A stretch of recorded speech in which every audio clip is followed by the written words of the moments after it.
नमस्कार दोस्तों, कलाइडोस्कोप में आपका स्वागत है। 24 दिसंबर 1999 यह नेपाल के त्रिभुवन अंतर्राष्ट्रीय हवाई अड्डा काठमांडू पर एक सामान्य सर्दियों की दोपहर थी। सूरज धीरे धीरे ढल रहा था और हवाई अड्डे पर व्यस्त पैसेंजर्स अपनी अपनी उड़ानों का इंतजार कर रहे थे। इंडियन एयरलाइंस की फ्लाइट IC814 एक एयरबस A300 नई दिल्ली के इंदिरा गांधी अंतर्राष्ट्रीय हवाई अड्डे की ओर जा रही थी। विमान में 176 यात्री और 15 क्रू मेंबर्स सवार थे, जिनमें कई टूरिस्ट्स, डिप्लोमैट्स और परिवार शामिल थे। यात्रियों में से एक प्रसिद्ध भारतीय डिप्लोमेट डॉक्टर के सुब्रह्मण्यम थे, जो भारतीय विदेश मंत्री S जयशंकर के पिता थे। विमान शाम 6:05 बजे तक नई दिल्ली पहुंचने वाला था। कॉकपिट में कैप्टन देवी शरण और को पायलट अनिल कुमार एक सामान्य यात्रा की तैयारी कर रहे थे, लेकिन जो उड़ान एक सामान्य यात्रा होनी चाहिए थी, वह जल्द ही एक ऐसे बुरे सपने में बदल गई जिसने न केवल यात्रियों बल्कि पूरे देश को हिलाकर रख दिया। जैसे ही फ्लाइट शाम 4:10 पर उड़ान भरती है, यात्रियों को यह पता नहीं था कि उनमें बैठे 5 लोग अपने साथ घातक हथियार लेकर आए हैं। ये आतंकवादी, जिन्हें बाद में पाकिस्तान आधारित संगठन हरकत उल मुजाहिदीन के सदस्य के रूप में पहचाना गया, उन्होंने काठमांडू हवाई अड्डे की ढीली सुरक्षा व्यवस्था का फायदा उठाते हुए अपने हथियारों को विमान में छिपाकर ले जाने में सफलता प्राप्त की। सुरक्षा में बड़ी चूक हुई, जिसके कारण ये लोग नाइफ, पिस्तौल और हैंड ग्रेनेड जैसी खतरनाक चीजें अपने साथ ले आए।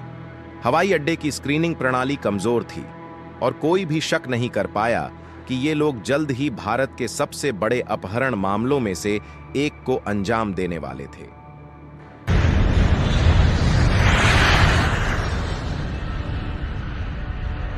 शाम 5:30 के आसपास जैसे ही विमान नेपाल के हवाई क्षेत्र में था, इन 5 आतंकवादियों ने अचानक से एक्शन शुरू कर दी। यात्रियों के बीच आतंक मच गया। उन्होंने कॉकपिट पर धावा बोल दिया और कैप्टन शरण और उनके को पायलट को बंदूक की नोक पर बंधक बना लिया। आतंकवादियों ने मांग की कि विमान को उसकी मूल मंजिल से दूर किसी अन्य स्थान पर मोड़ दिया जाए। इसके बाद शुरू हुआ एक ऐसा संघर्ष जिसने कई देशों को घेर लिया और मासूम जिंदगियों को संकट में डाल दिया। आतंकवादियों ने विमान को लाहौर, पाकिस्तान की ओर मोड़ने की मांग की, लेकिन पाकिस्तान ने विमान को उतरने की अनुमति देने से इनकार कर दिया। हताश होकर आतंकवादियों ने विमान को अमृतसर, भारत की ओर ले जाने का आदेश दिया, जहां यह शाम 7:05 पर उतरा। विमान के भीतर यात्री भयभीत थे। भारतीय अधिकारियों ने बचाव कार्य के लिए स्पेशल फोर्सेस कमांडोज को तैयार किया, लेकिन तत्काल निर्णय न लेने की वजह से रेस्क्यू ऑपरेशन में देरी हो गई। समय बीत रहा था और आतंकवादियों को शक हो गया कि कोई योजना बनाई जा रही है। उन्होंने पायलटों को तुरंत विमान उड़ाने का आदेश दिया, इससे पहले कि भारतीय सुरक्षा बल कोई ऑपरेशन कर सकें। कम ईंधन के साथ विमान एक बार फिर लाहौर की ओर गया। इस बार पाकिस्तान ने विमान को अंतर्राष्ट्रीय विवाद से बचने के लिए उतरने की अनुमति दी और विमान में ईंधन भरवाया। लाहौर में ईंधन भरने के बाद आतंकवादियों ने कुछ महिलाओं और बच्चों को विमान से उतरने की अनुमति दी, जो उनके द्वारा दिखाए गए एक सद्भावना का संकेत था। लेकिन जैसे ही विमान लाहौर से दुबई की ओर बढ़ा, स्थिति हिंसक हो गई। एक युवा भारतीय यात्री रुपिन कटियाल, जो अपने हनीमून से लौट रहा था, को आतंकवादियों ने नृशंस रूप से चाकू मारकर हत्या कर दी। उनका शव दुबई में रुकने के दौरान हवाई पट्टी पर फेंक दिया गया। इस क्रूर हत्या ने यात्रियों के दिलों में आतंक फैला दिया और स्थिति और गंभीर हो गई। दुबई में उतरने पर 27 यात्रियों, जिनमें बीमार लोग और बच्चे शामिल थे, को आतंकवादियों ने जाने दिया। लेकिन विमान के चालक दल और बचे हुए यात्री अभी भी आतंकवादियों की गिरफ्त में थे। विमान में फिर से ईंधन भरा गया और आतंकवादियों ने इसे अंतिम मंजिल कंधार, अफगानिस्तान की ओर उड़ाने का आदेश दिया। विमान 25 दिसंबर 1999 को तालिबान नियंत्रित अफगानिस्तान के कंधार हवाई अड्डे पर उतरा।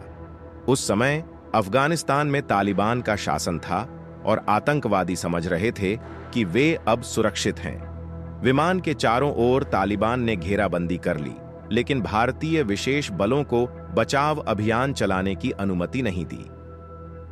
176 लोगों की जिंदगी दांव पर थी और भारतीय अधिकारियों को एक कठिन निर्णय लेना था। आतंकवादियों ने मांग की थी कि भारत में कैद 3 खतरनाक आतंकवादियों को रिहा किया जाए, मौलाना मसूद अजहर, अहमद उमर सईद शेख और मुश्ताक अहमद झरगर।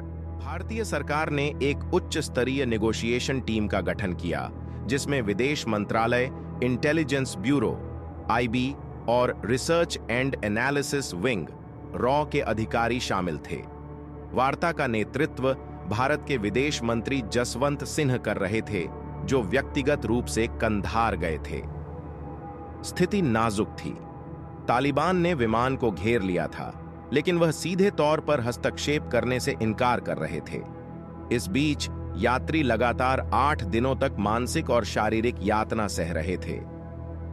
आतंकवादियों ने जिन 3 आतंकियों की रिहाई की मांग की थी, वे थे मौलाना मसूद अजहर, आतंकवादी संगठन जैश-ए-मोहम्मद का संस्थापक, जिसने 2001 भारतीय संसद हमला और 2019 पुलवामा हमला जैसी घटनाओं को अंजाम दिया।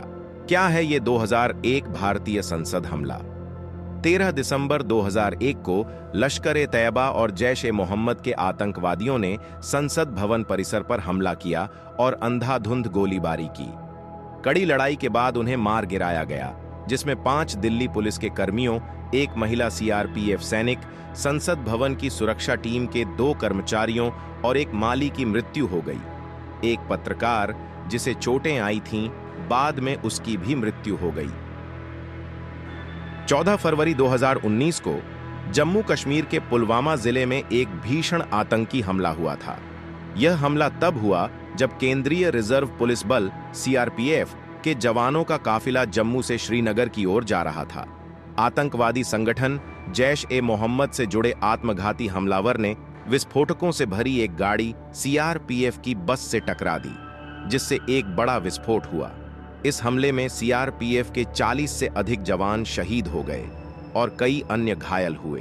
अहमद उमर सईद शेख, एक ब्रिटिश पाकिस्तानी आतंकवादी, जो बाद में पत्रकार डेनियल पर्ल के अपहरण और हत्या में शामिल था।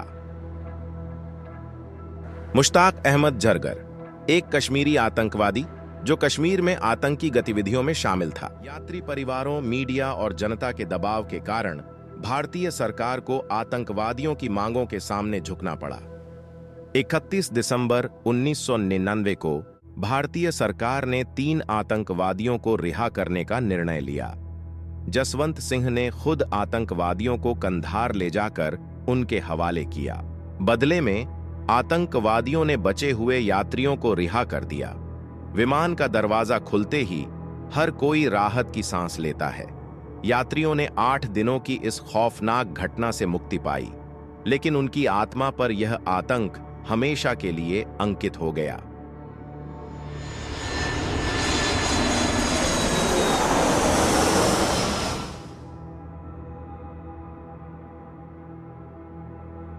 IC 814 की घटना ने भारत की विमान सुरक्षा और आतंकवाद से निपटने की नीतियों में बड़ा बदलाव ला दिया। इस त्रासदी से सीखे गए कठोर सबक ने देश की सुरक्षा व्यवस्था को मजबूत किया। 2005 में भारत ने एक नया एंटी हाईजैकिंग पॉलिसी लागू किया, जिसमें अपहरणकर्ताओं के लिए मृत्युदंड की सजा का प्रावधान किया गया। इस कानून ने सरकार को मिलिट्री फोर्स के उपयोग की अनुमति दी, जिसमें हाईजैक किए गए विमानों को मार गिराने का भी अधिकार था, यदि वे नागरिक क्षेत्रों के लिए खतरा साबित होते। उच्च जोखिम वाली उड़ानों पर सशस्त्र स्काई मार्शलों की तैनाती की गई। हवाई अड्डों की सुरक्षा को पूरी तरह से मजबूत किया गया, जिसमें सख्त स्क्रीनिंग प्रक्रियाएं और उन्नत तकनीक शामिल की गईं, ताकि भविष्य में ऐसी घटनाओं को रोका जा सके। आपातकालीन स्थितियों में बेहतर संचार और निर्णय लेने के लिए क्राइसिस मैनेजमेंट ग्रुप (CMG) की स्थापना की गई। IB और RAW जैसी एजेंसियों के बीच खुफिया जानकारी के आदान प्रदान को मजबूत किया गया, ताकि आतंकी खतरों को पहले से ही पहचान कर उन्हें विफल किया जा सके। भारत ने विभिन्न देशों के साथ अपने कूटनीतिक संबंधों और एक्स्ट्राडिशन ट्रीटीज को मजबूत किया ताकि आतंकवादी भागकर कहीं शरण न ले सकें। इंडियन एयरलाइंस फ्लाइट IC-814 का अपहरण भारत के विमानन इतिहास के सबसे काले अध्यायों में से एक है। मसूद अजहर, अहमद उमर सईद शेख और मुश्ताक अहमद जरगर की रिहाई ने इन आतंकवादियों को उनकी आतंक की गतिविधियों को जारी रखने की अनुमति दी, जिससे भविष्य में और भी बड़े हमले हुए और कई निर्दोष लोग अपनी जान से हाथ धो बैठे। इस घटना के जीवित बचे लोगों के लिए यह भावनात्मक रूप से गहरा घाव छोड़ गई। देश के लिए यह आतंकवाद के खिलाफ उसकी लड़ाई में एक मोड़ साबित हुआ। कंधार ऑपरेशन ने बंधकों की रिहाई को सफलतापूर्वक सुनिश्चित किया, लेकिन इसने यह प्रश्न उठाया कि एक देश अपने नागरिकों की सुरक्षा के लिए कितनी बड़ी कीमत चुकाने को तैयार है।